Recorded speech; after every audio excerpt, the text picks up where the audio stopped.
this session, we are going to have obviously interaction. So whatever question you have, as Sabine mentioned, are welcome within the given time, of course. We will have first a presentation, then a set of questions, then a second presentation, then another set of questions until then the last one. So there will be plenty of time for interacting, thinking, sharing experiences. Whoever takes the floor, even in the chat, please kindly state which organization you represent, so it's easier for myself or my fellow speakers to tailor the answer in a way that it is most relevant for you. Since the launch of the European Commission's 2020 strategy, and the growing pressure to achieve national, European, international climate and energy targets, governments and energy stakeholders have increasingly considered that green hydrogen is one of the possible technologies, not the only one, but one of the possible technologies that looks very promising for speeding up the energy transition. And Carlos Navas Perez is a strategy and regulation manager at Enagás Renovable. And he will tell you what he's achieving in Spain with the, and also beyond, with the Green Hysland projects that he's coordinating, scaling up hydrogen projects in small and medium-sized cities with the help of private finance. So please, Carlos, the floor is yours. Thank you, Luigi. Thank you for the invitation. What I will do now is I start sharing the screen. Hopefully you won't have any problems with this. Allow me to do this properly. What I will try to do is to give you a glimpse of the Green Hysland project. This is a project that is being financed in part by the Clean Hydrogen Partnership. I hope you can see my screen now in full presentation mode. If not, please do let me know. It's a project that started in 2021 and actually started a little bit earlier. And there are a couple of drivers that basically get this project off the ground that I think bear keeping in mind. In part, it has to do with energy transition. This project takes place in the island of Mallorca. I hope many of you have well visited the island, probably for tourist inclination. And it gets about 12 million tourists every year. I think actually the number is going up after the pandemic. And the energy transition is a topic, a very hot topic there, because it's an island that is very dependent on fossil fuels. And so therefore it is looking at how to decarbonize its system. And on top of that, let's say a context, to put it in a situation, we have a specific event, which is the closing or partial closing of a cement plant. I'll tell you where it is in just a moment. You'll see it in a map. In Lloseta, it's about 25-30 kilometers northeast of Palma.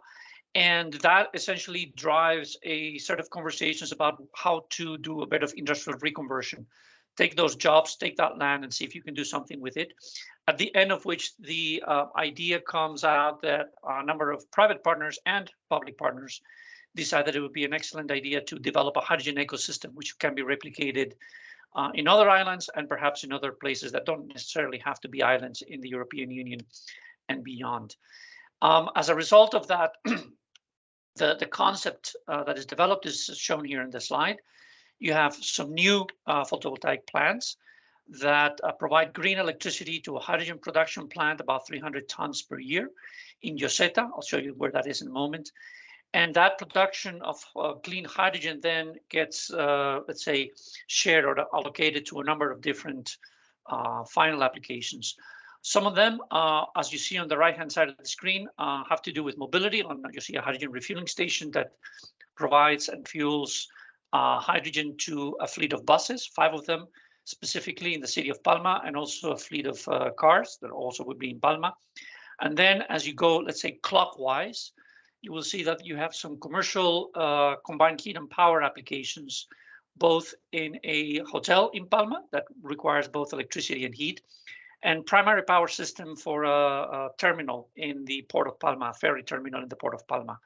We are also devoting some hydrogen to another combined heat and power system in a municipal building in Lloseta. That's probably going to be for a sports complex. And finally, you'll see in the middle of the screen a hydrogen pipeline. In fact, we will be using some of the hydrogen to inject into the natural gas distribution grid that is present on the island. The actual distribution in geographic terms can be shown here. 1 and 2 are really where the old cement plant was located, and you have a PV plant and you have the hydrogen production plant, as well as the fuel cell in a public building. All the other main uses, you see number 3 to 6, are in the city or around the city of Palma, in about 25-30 kilometers away, depending on which part of the city you're going to, of course. The PV plants, and just to let you know a little bit where we are with the deployment of the project and the level of advancement and progress, we have some PV plants that are up and running already. This one in Lloseta is actually literally right next door to the cement plant that you can actually see in the background on the photo on the right-hand side. That's where actually the hydrogen production plant is placed. So you have this PV plant in Lloseta, 8.5 megawatts, and the one in Petra is a little bit further away of 5.8 megawatts. Both of these have been operating since late May, as a matter of fact, of last year. The hydrogen production plant was already inaugurated back in March. We are actually doing some testing these days, and probably by the end of this month, we will be seeing, let's say, commercial operation. So we're pretty advanced as regards the commissioning of this pilot production plant. This is the layout of the pilot production plant. We have a warehouse that was used for on the industrial side for the cement plant. And you see the layout there. I'm not going to go into all of it, just to let you know that it's already set up so that we can do scale up within the same confines of the warehouse itself.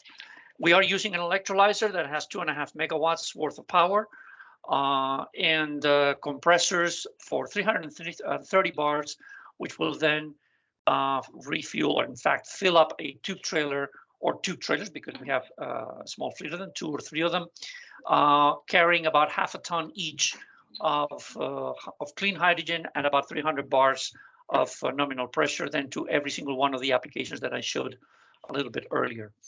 One of them is a mobility application for which we are designing a hydrogen refueling station. This is a provisional design. In fact, the final one will be somewhat different, to be sure. It does have dispensers both for 350 bar and 700 bar. This is due to the fact that we have buses that require 350 bar dispensing, and then cars that use 700 bar. This refueling station is located at the Transport Authority at the bus depot. And in fact, it makes it a little bit trickier because, of course, you need to have, let's say, private access for the buses, which have access through their own facilities. And then, of course, public access through the street on the outside. So you have to have dispensers that can, or have configuration that allows both of those to happen at the same time. We already presented the buses on a ceremony about 10 days ago on the 10th of March. So this already was, let's say, a first milestone, important milestones. 2 buses, I think, were present at the ceremony. We are going to have the additional 3 coming over the next few weeks. And so this fleet will start operating over the next, within a month, I would say. Well, in fact, it's starting operation right away. And then the full fleet in a few weeks. So this is a very important milestone for the project, as you can imagine. We have a number of other end users, other applications. I mentioned that we have cars and vans. We have within the project, we foresee the deployment of 10 vehicles, 7 of which are supposed to be cars, and 3 vans. We're already discussing with OEMs the potential delivery of these vehicles, and we expect to have them towards the end of this year. On the right-hand side, you see the stationary applications that I already mentioned before. We already have the sites and the preliminary engineering designs for all 3 of them: the fuel cell at the hotel, the fuel cell at the municipal sports center, and at the ferry station in the port.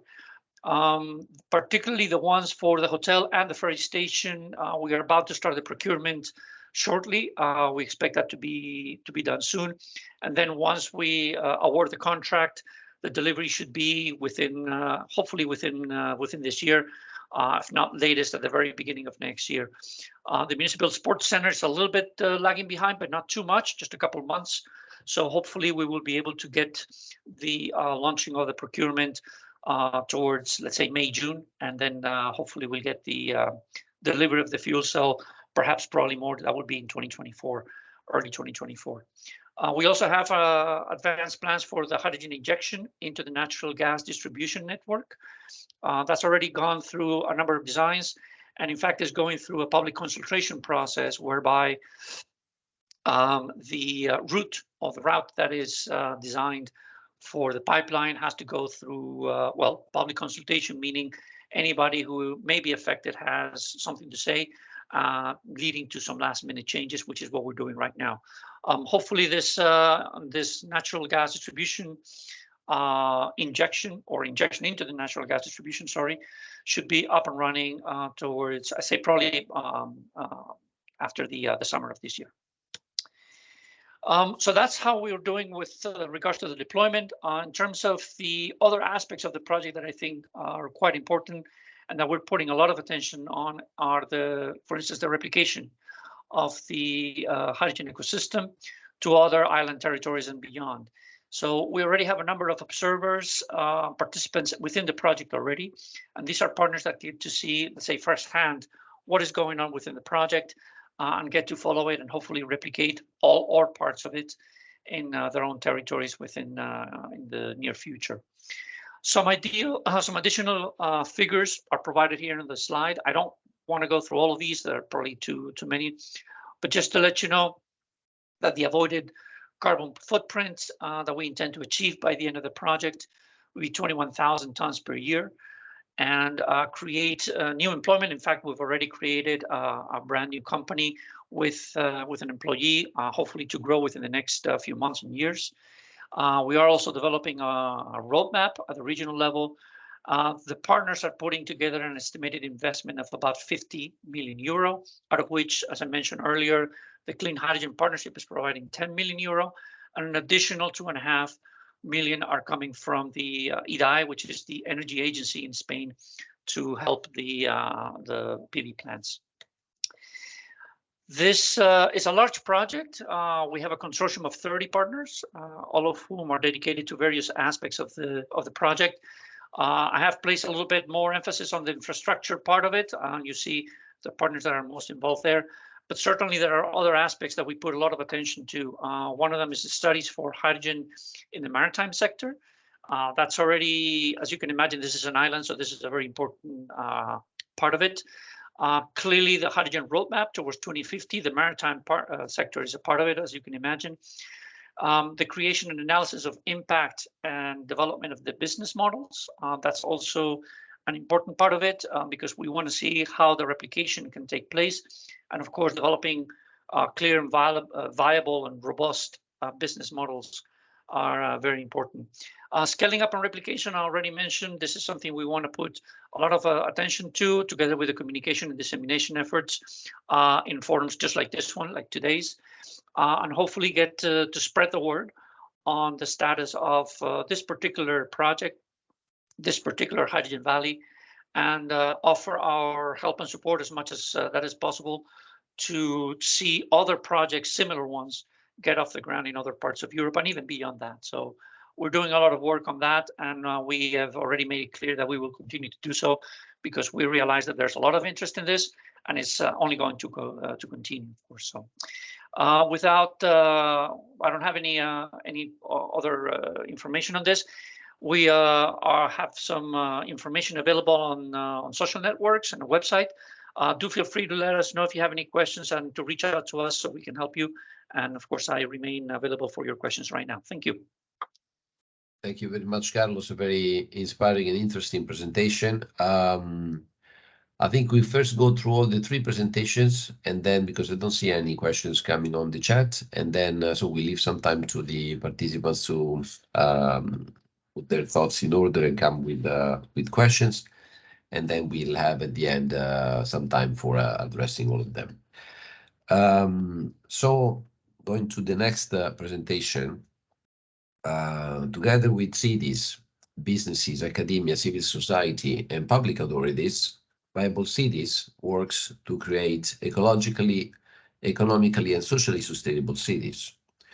In their major initiative, at least to my knowledge, which is Climate Neutral Cities 2030, more than 20 Swedish municipalities, together accounting for about 40% of the population of Sweden, are working with Viable Cities and 6 other authorities to achieve the mission.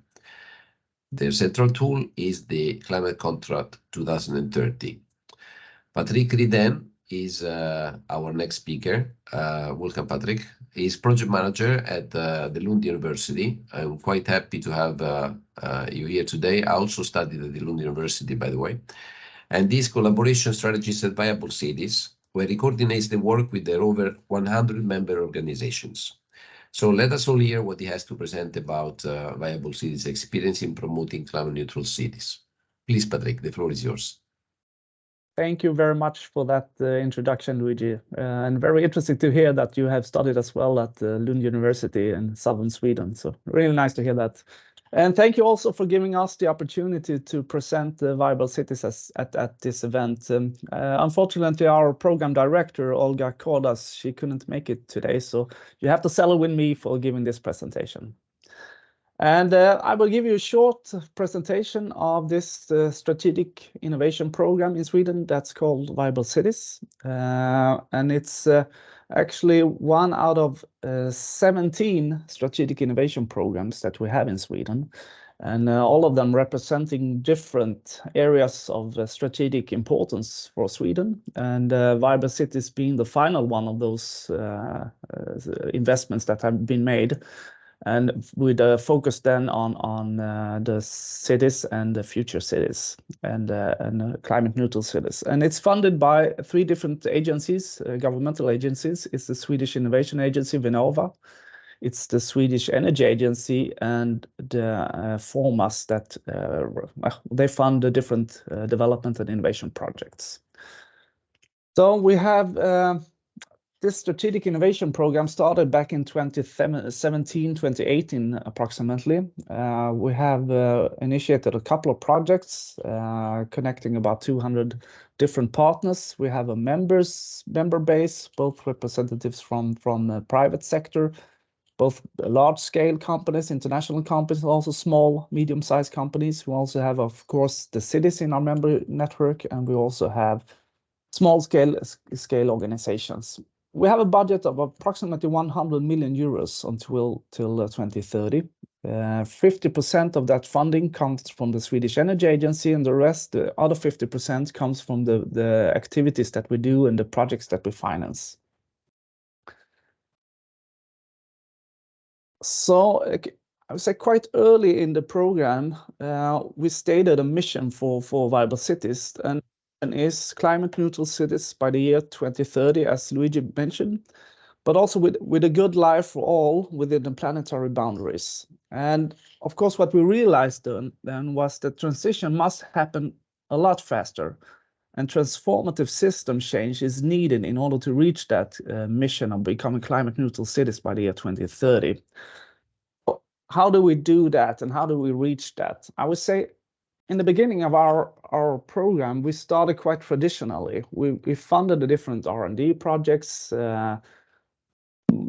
any technical projects, working with the things that we see in this iceberg picture, the things on top of the surface, different innovative solutions, connecting stakeholders and so on. But what we realized, in order to reach that goal of becoming climate neutral by the year 2030, we need to work with the things that are below the surface as well. Financial instruments, different ways of organizing ourselves, policies, governance, getting citizen engagement and so on. A little bit difficult things to do. And so how do we do that? Well, we had a process where we had an open call, and this was back in 2019, so quite early in the program. And what we were looking for was cities around the Swedish geography, and it was open for all cities to apply, and cities that would like to take the lead and to accelerate the transition to become climate neutral by the year 2030. And so we had several cities that applied for this, and we approved 9 of them. And you can see this on the map here. It's both the, let's say, the largest cities in Sweden, but also some of the smaller cities in Sweden.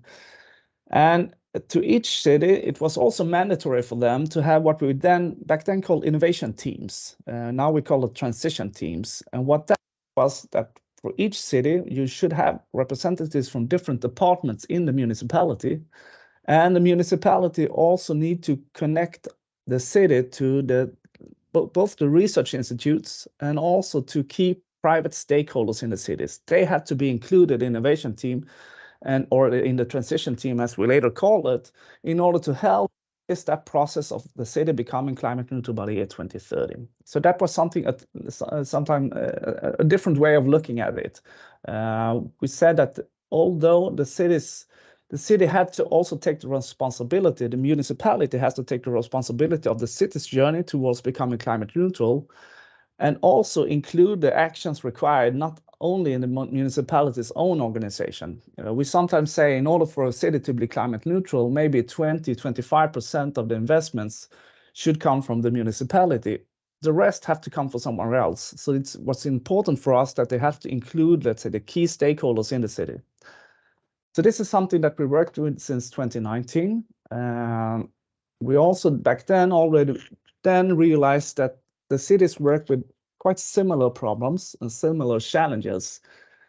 And what we developed was something called a transition lab, a place for them to work together with those challenging questions. It could be focusing on transportation, it could be focused on energy efficiency, it could be accessibility and so on. So we gather those teams, the transition teams or innovation teams, and the people, sometimes they send it to a physical meeting where we have a discussion on a specific topic, and sometimes we do it, of course, also online. But the thing is that this is something that we have been doing since 2019, working together with the cities, and it's very appreciated, I have to say, because they can share their pains and their challenges, and they can also get some inspirational from both from outside and also from international perspectives. And I have to say that, of course, we from Viable Cities, we don't have all the answers, but we strongly believe that working together, we can reach that goal of becoming climate neutral by the year 2030 faster than we could if we do not work together. So this is something that we are really proud of, and the Transition Lab has been, as I said, very appreciated. And then, just as Luigi mentioned, we also had this process of a climate city contract, and it's actually a contracting process, and I will get back to that.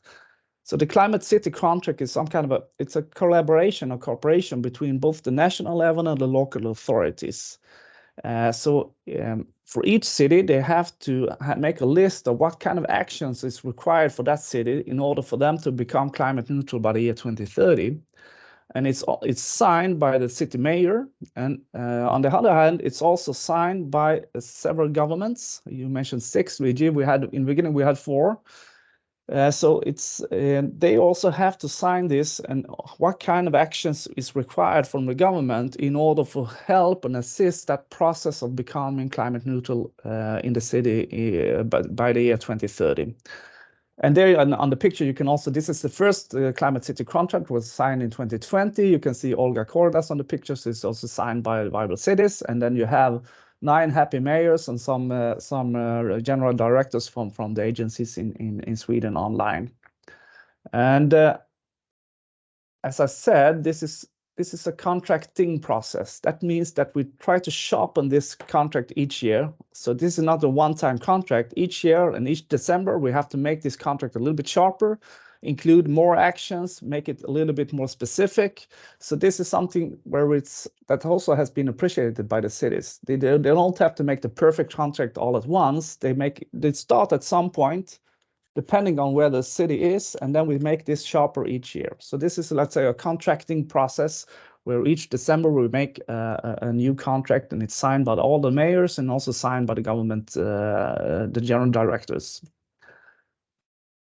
So what have happened since then? Well, we have expanded our number of cities. We started off with 9 cities, as I mentioned. They were the, let's say, from our side, the pilot cities that we tried to try this process with. We have now expanded to include 23 cities. We had a new open process for an open call.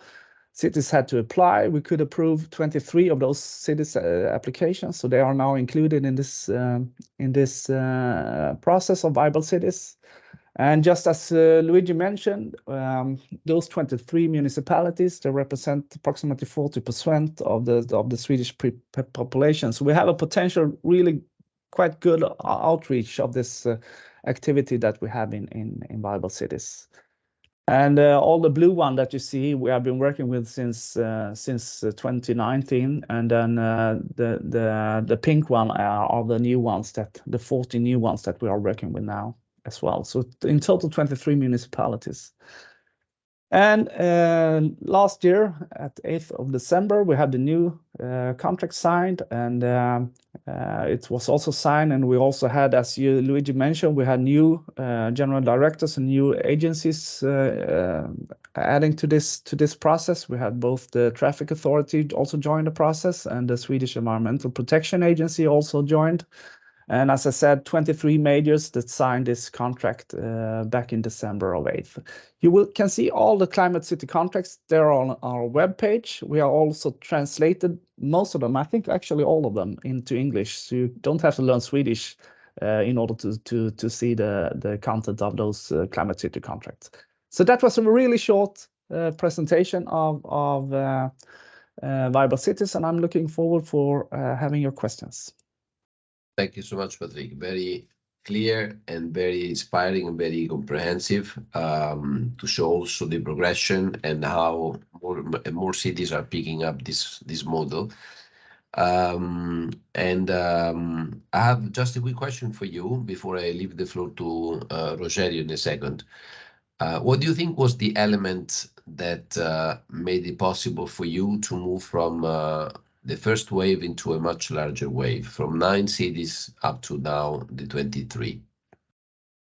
I think what we'd had is a situation with the 9 cities that was very much us listening to their problems, their challenges, and trying to address them in different. As I said, we developed this tool transition lab, and this was very appreciated because they felt very alone with those quite hard questions. How do we work with accessibility, and how do we make a city accessible, and how do we make solutions for the future, although trying to be climate neutral? So taking all those topics and making transition labs and getting the cities to meet, that was very appreciated. And I think also this process of us connecting to 9 quite large cities as well, most of them at least in Sweden, they became our ambassadors for viable cities. So somehow we just we didn't have to we didn't have to do any marketing campaigns. They did it for us, I would say. So we had a very good journey with those 9 first cities, and the word just spread around that we have to be included in viable cities in order to get some support for our quite hard challenges that we have in front of us. Okay, thank you very much, Patrik.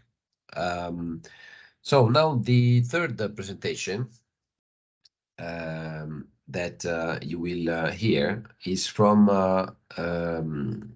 Rogério Ivan, who is Executive Board Director at the Agência Regional de Energia e Ambiente. Sorry for the pronunciation. Rogério, maybe you want to correct it later. Este Sustentável. And Rogério is an experienced energy advisor with a demonstrated history of working in the energy efficiency, renewables, and sustainability sector. He has a large international experience in financing mechanism for sustainable energy.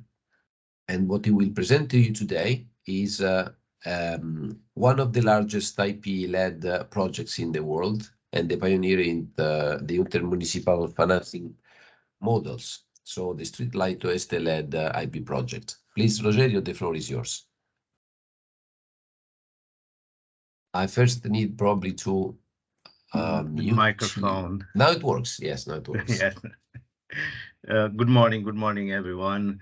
I'd like to thank you, Luigi, for the kind presentation, introduction, and for the invitation to be here participating in this event. It's an honor for me. I have to thank it to you and to Jorge Almeida, my colleague, which I very much like to work with him, a very experienced and professional person. And yes, this is a piece of a project that was quite complex to be implemented. It took several years to prepare it and to implement it, and it was a true challenge to get the 12 municipalities involved and the 12 municipalities committed with the project. But the benefits are now a reality.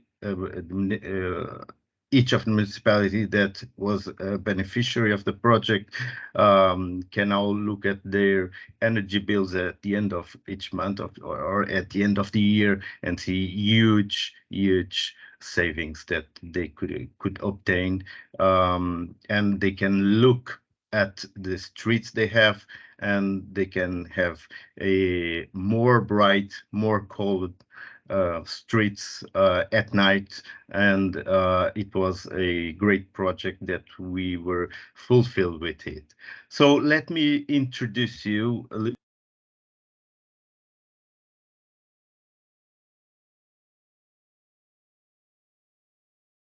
You muted yourself. Oh, perfect. Yeah, Now it works, I think. Let's see. I think. Yes, it works. Yeah, it Thank works. you, Sabine. So you are able to see my screen now, right? Yes. Yeah, okay. Could you put it in full screen mode? Yeah, perfect. Yeah. Wonderful. Thank Excellent. Yeah, that's. So for those who are not familiar with the geography in Portugal, the region Oeste, it stays a little bit north from Lisbon, from 30 kilometers, the closest, and 150 kilometers, the farthest.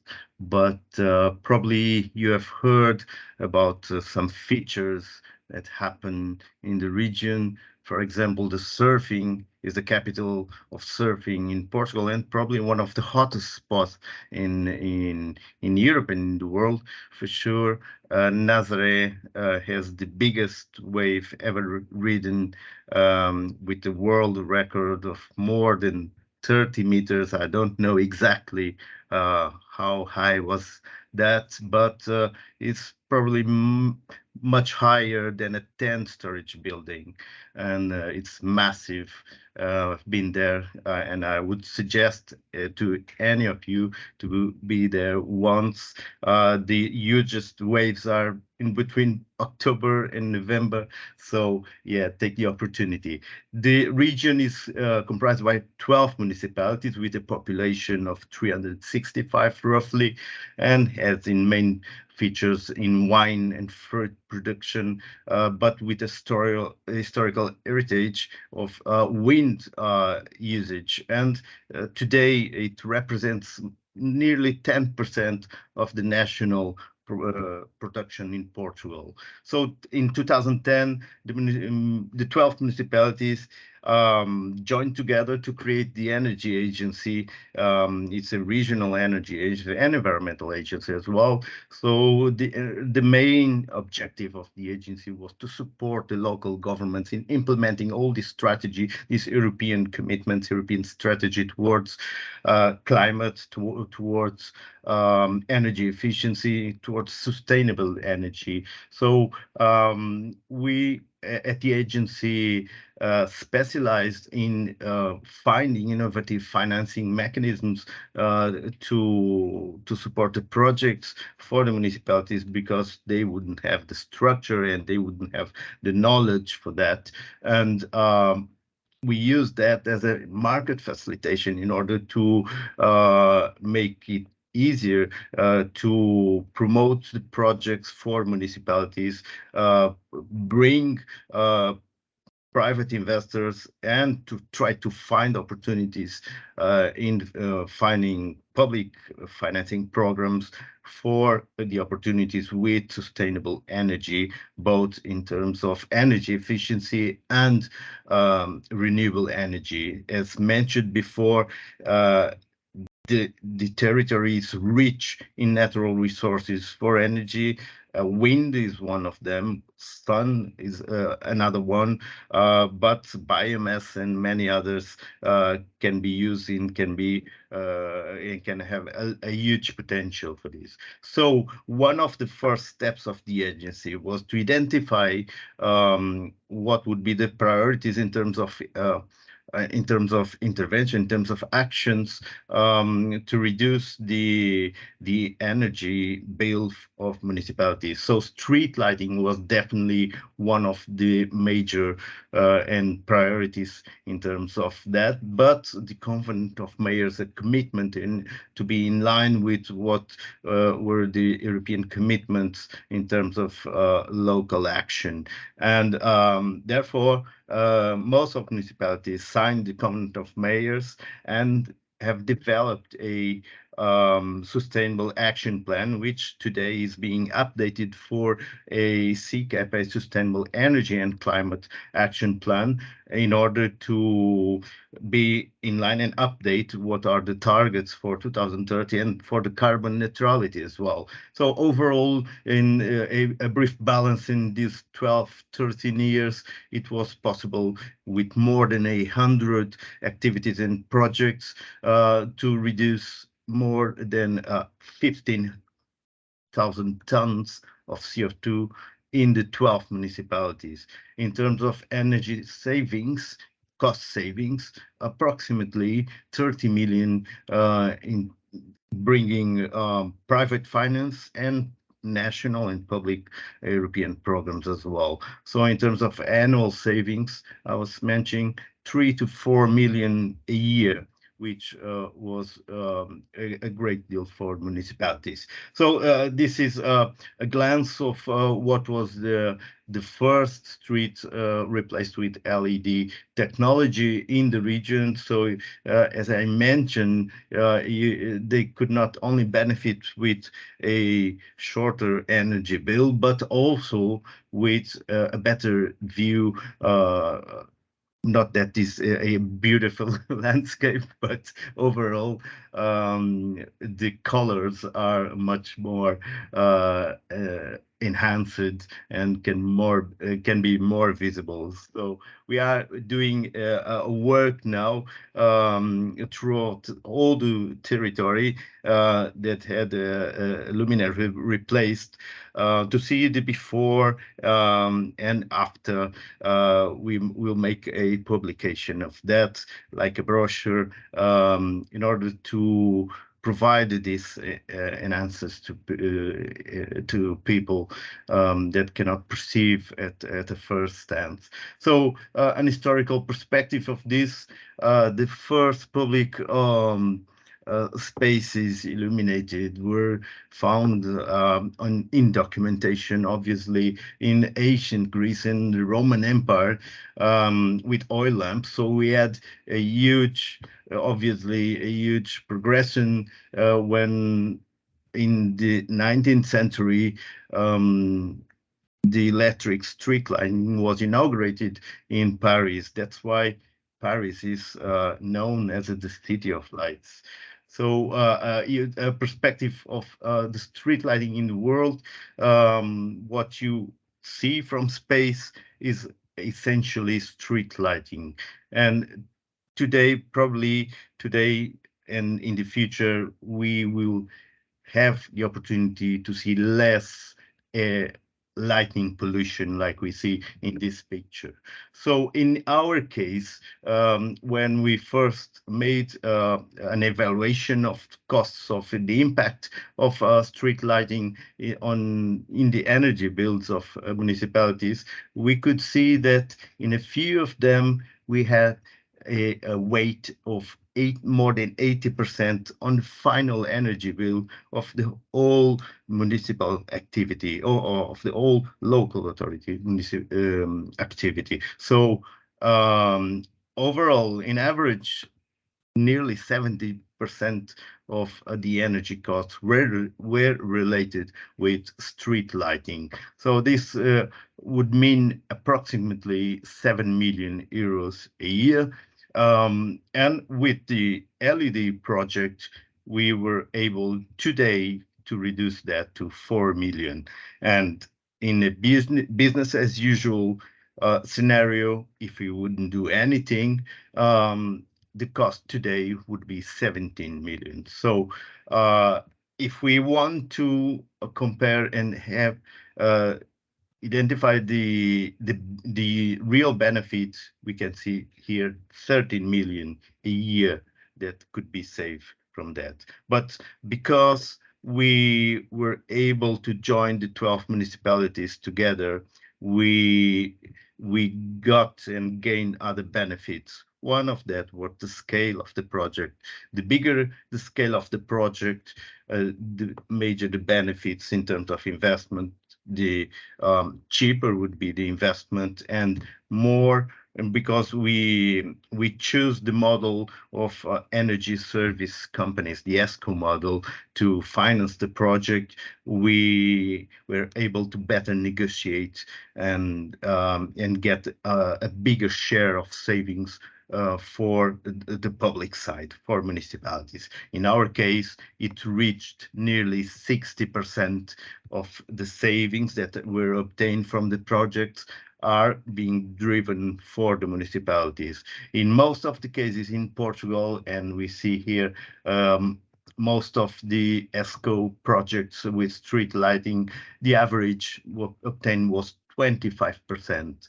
And apart from the Oeste project, the highest was 40%. So because we had a much bigger scale in this case, it was possible to obtain nearly 60% of savings, which is a huge benefit for the municipalities. So in terms of big projects in the world, we had this one as being one of the top 10 projects, but possibly because the 12 municipalities, they do not represent a regional government, so they had to be joined in an association together with 12 decisions, not one regional decision. So probably this was a major challenge for this, to get all them together to get an unanimous decision for a common investment. And in cases where obviously there is a regional government, it makes the decision much easier and much simpler. Now, in this case, this was the first case in Portugal where we had to make a common contract with 12 municipalities, so that the ESCO company could finance all of them with the same conditions and with the same results. And this was definitely a critical challenge. But for the ESCO company, for the investor, for the private investor, this was another critical factor, which was the price of energy in Portugal, which in 2018 was one of the highest in the world. And this obviously, if you have the biggest tariff of the biggest cost of energy, you have the major savings you will have if you implement energy efficiency. And this was the case. The project itself, not only by its scale, but also by the factor of having a huge energy tariff made it a very feasible project to be to have an investment, so very profitable for any investor as well. So this is the curve, the evolution of the energy tariff, as we can see here in 2018, in between 2016 and 18, when the project was prepared, we had a top peak for the energy cost in Portugal. So and this was an important factor for this project and for any future project as well. So basically, in the summary, what were the main steps we had to do at first?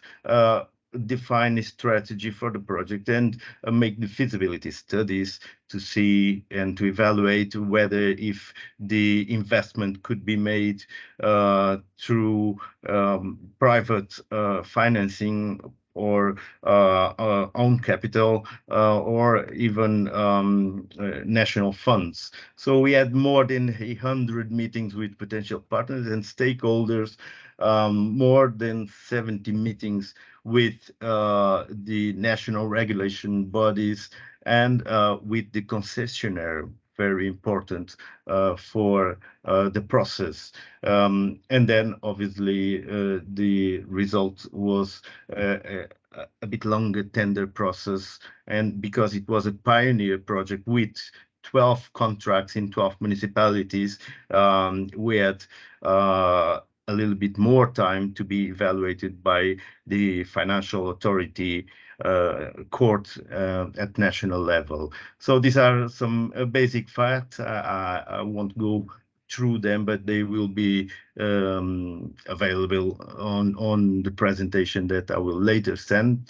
But just to mention that the annual energy savings are equivalent of approximately a small town of 7,500 houses, which nice. This is some figures that I will leave here as well by each municipality. Today, because we implemented as well an additional measure, which was the dimming in each luminaire. So at 3 a.m. More or less, or they will be working at 25% rate, which increased the energy savings here, the reduction to more than 81% from the original and from the contract.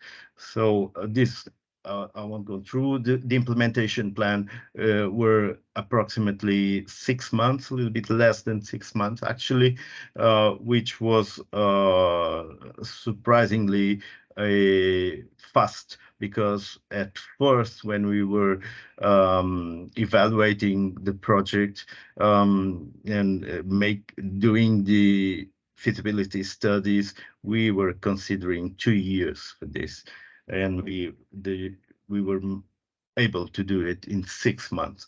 So, and this depends obviously on how many people you put there working and implementing the project. The more people you put, the faster you can the project done. And okay, main barriers, I would say the concession contract, the existing concession contract was one of the major barriers, because that concession contract is made for 20 years. We were in the middle of the contract for municipalities, and the contractor, the concessor, he didn't had any LED technology considered in the contract. So, sorry, please.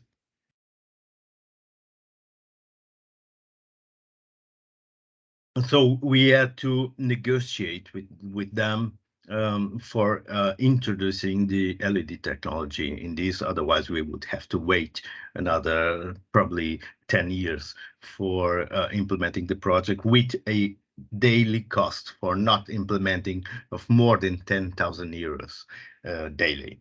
So we had to identify the most adequate specifications, and then for the tendering process, we've defined the most feasible, the most efficient technology that we could find on the market at the price at the time. So we had then to explain this and get together all the 12 municipalities' opinions, and particularly on the political side, which is very difficult. We have different political views here, and we had to put them to bear in mind that this is a common project with the benefits for everyone. And then obviously, as I mentioned, the Court of Auditors, because this was a pioneer project. This was the first contract made with 12 municipalities at the same time, and because of the scale of the project, this represented a barrier that had to be surpassed as well.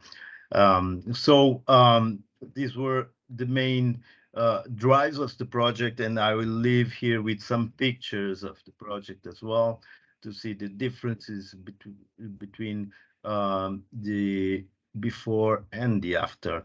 And I would obviously welcome any questions that you might have here or after, if you are in the process of implementing something similar. Thank you very much for your time, and my apologies for the time that it took. Thank you so much, Rogério. No need to apologize.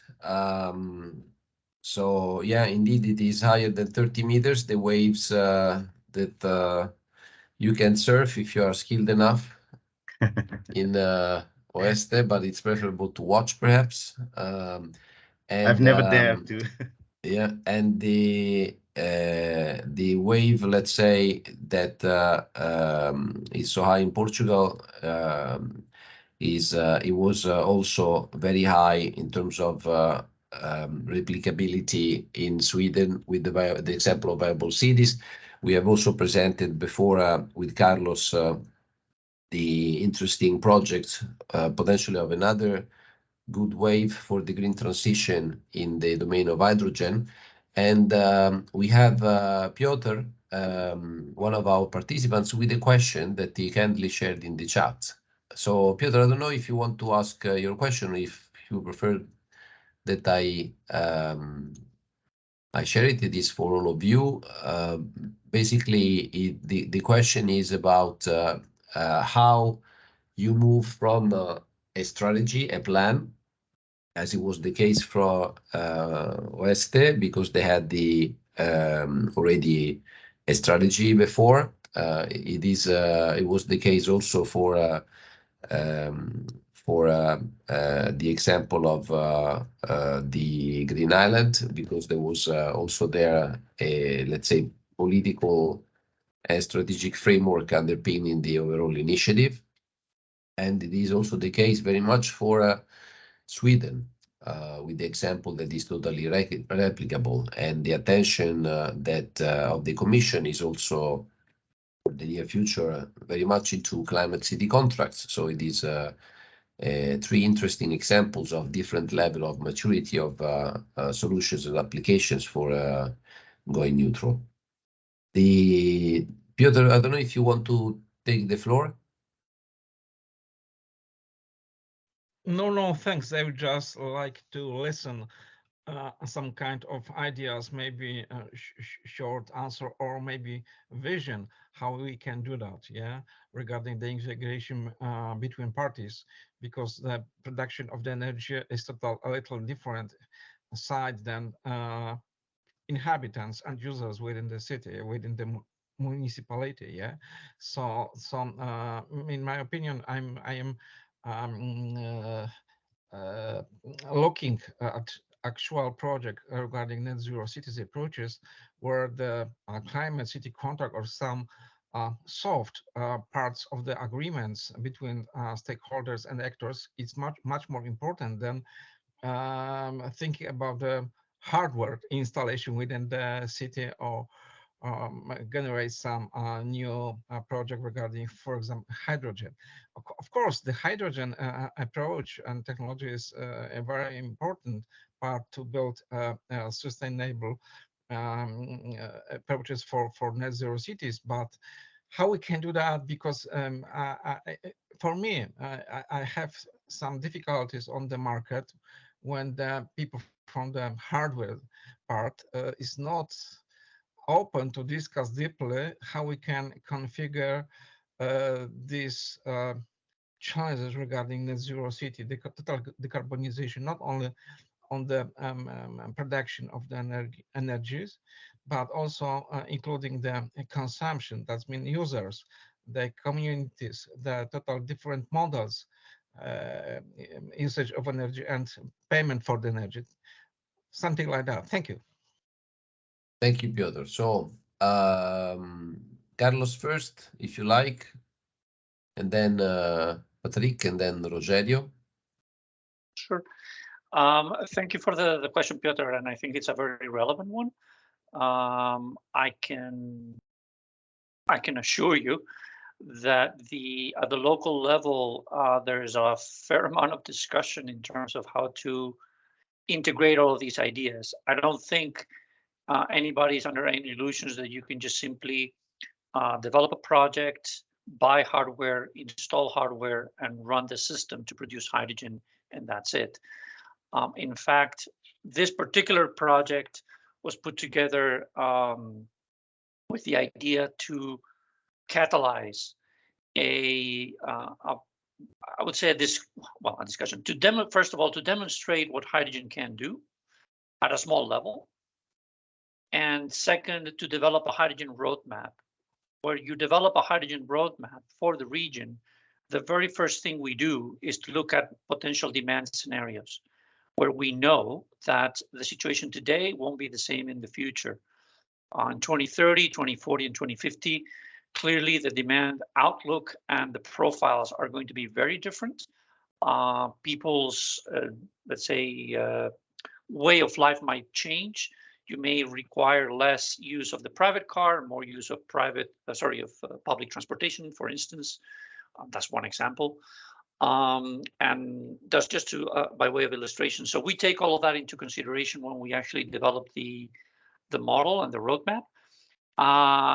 In addition to which, when we develop the roadmap, we have a series of workshops with the local stakeholders to make sure that all of these different aspects are taken into consideration. Otherwise, I think you'd be absolutely right. If we just simply say we want to deploy so much hydrogen over the next few years without accounting for all these other things, we're going to have a total lack of connection between both of these different streams. And that's something that's very much embedded into the project as we develop the roadmap that I've been telling you about.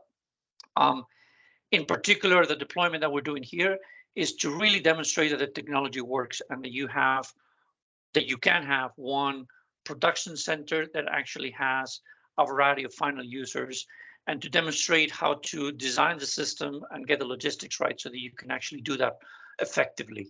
Clearly, this is just it's a drop in the ocean. It's a very, very small project in the overall scheme of things in the island, but it just simply illustrates what you can do. Going beyond that and to get to the point where you can have a proper integration of all these different, let's say, aspects is something that we very much keep in mind, and we will continue to do so. Thank you, Carlos. Patrik, I don't know if you want to comment as well briefly. Yeah, I can just give a short comment because I think Piotr has some good points in his statement. I think for us it was we saw that there was a lot of funding in Sweden going to building different test beds, pilot activities, and so on to the hardware side. And what we saw that there was not that much money going for the most softer part of how to organize and how to be a little bit smarter when it comes to replicate activities, because we saw a valley of death with different pilot projects never being replicated around Sweden. And of course that's not in the city's main focus. It's not to have a smart thing that you have in your city and replicate it in another city. That is not in your main focus from a city perspective. So you have to have some way of working differently. And that's why we took a little bit other turn when it comes to development of our viable cities. And I think both sides are of course required. But from our side, we have tried to do have a little bit other approach when it comes to the more technical innovations and doing more, working a little bit different together instead. Thank you, Patrik. Rogério, Yeah. what about your experience? No, it's a very interesting question from Piotr. Thank you, and very interesting insights. When Patrik was mentioning, okay, yes, we have to think about society a little bit. We cannot just replicate because it was successful in one case. We have to at first understand what are the needs of the locations where we live, the needs for the people that live there, what is the characteristic, the profile of that region or something, and think about that. That's the main advantage and the main instrument that that people use to be successful and make society progress is to think, right? And that's I think the main instrument that we have to use to rethink our society, because what we've done until today was wrong, on the wrong way. We were causing a massive impact on the place we live, the environment. It's not the planet; it's our house, and we want to change that, and that's why we are rethinking for each place where we live, for each of our houses, how we will make it operate. So in your house or Patrik's house or Carlos' house, we take different decisions. We just don't replicate because I go to your house and see something nice and just put in my house, and that might not work because it's different requirement, different needs, and that's the logics that we have to put in place in where we are standing, where we live, to make it change. And we have to definitely to make a use of what we have in the place where we're living. So we have to rethink how we plan cities to use less transports. I got very scared when I see major plans, major national plans for railway, for motorways, but they are just replicating piece by piece, and they're not being wise in terms of the place, if they need or not. So our major mistake is to produce things that we don't need. So we use resources for that, and if we don't plan carefully our cities and place where we live, so that we probably may not need the use of a car. If we make a good planning of the city, we probably won't spend on fuels. We probably won't have to invest in knowledge to think on how to build a less impactful and a more sustainable fuel. To create the structures for that, we have to pay for all of that at the end of the day. So if we plant the things for avoiding that need, we probably won't have to spend that. We can spend that money in knowledge, in schools, in creating a more equitable society, and in leisure. We need more leisure for our daily life, so we need more time, and we spend too much time in trying to repair things in our daily lives, in our societies. So I would say that, okay, yes, we have to think a little bit in terms of a broader sense, not one project or another, but we have to eliminate what is waste. In waste is not just the waste that we threw it to the bin, is things that we don't need, but we use or we buy, and we rethink the city in terms of, okay, do I really need to use the car today? Do I really need to change the car? Do I need? Can I walk? If I have things more closer to me, I will just have to walk, and probably this will be enough for a change in the future. Thank you, Rogério. So, important message about what we are trying to achieve with the change of our way of life. That also Carlos mentioned that there needs to be, let's say, factored in when planning, also at city level, an investment for the future. In, for instance, one of the ways that have been shown today in this panel. The Smart Cities Marketplace provides technical assistance and support and guidance for being inspired and also putting in practice examples like the ones you have seen today. So please check our website. There is a call for application that it is still out and it is totally for free. So I encourage everyone to go there. The the deadline for the application was the 30th of March, but we will extend it further to allow as many as possible to join. But this is only a cutoff date, so applications are welcome every time of the year. Only these cutoff dates are used to raise attention on, let's say, a moment when your application will be processed more faster. So I thank you so much, Rogério, you, Patrik, and you, Carlos, for these presentations and for sharing with us everything you are doing. I also would like to thank our audience today. You have been very attentive. Thank you so much also for the questions.